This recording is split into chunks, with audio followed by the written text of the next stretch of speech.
মাদারীপুরের শিবচরে বিইউসি কিশোর football tournament final খেলা অনুষ্ঠিত হয়েছে।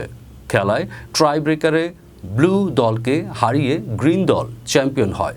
শিবচর প্রতিনিধি জানান, গতকাল বিকালে বরহামগঞ্জ ইউনাইটেড ক্লাবের আয়োজনে ঐতিহাসিক হাতির বাগান মাঠে বিইউসি কিশোর ফুটবল টুর্নামেন্টের ফাইনাল খেলা অনুষ্ঠিত হয়। খেলায় গ্রিন দল ও ব্লু দল অংশগ্রহণ করে। নির্ধারিত সময়ে ড্র করায় খেলা ট্রাই ব্রেকারে গড়ায়। ট্রাই ব্রেকারে ব্লু দলকে হারিয়ে গ্রিন দল চ্যাম্পিয়ন হয়। এ খেলায় 5 গোল করে টপ স্কোরার হয় গ্রিন দলের হামিম। টুর্নামেন্ট সেরা খেলোয়াড়ের যোগ্যতা অর্জন করে ব্লু দলের মুন।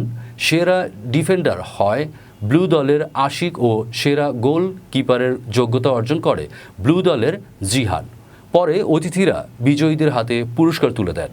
এ সময় মাদারীপুর জেলা পরিষদের সাবেক সদস্য, বরহামগঞ্জ ইউনাইটেড ক্লাবের সভাপতি শাহরিয়ার হাসান রানা খান সহ ক্লাবের অন্যান্য সদস্যবৃন্দ উপস্থিত ছিলেন।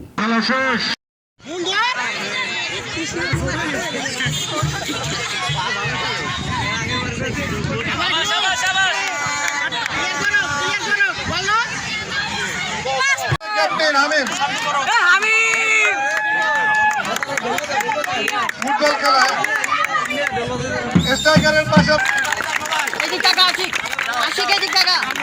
এবং ডিফেন্ডারের সাথে পুরো টিমের মান নির্ভর করে গোল।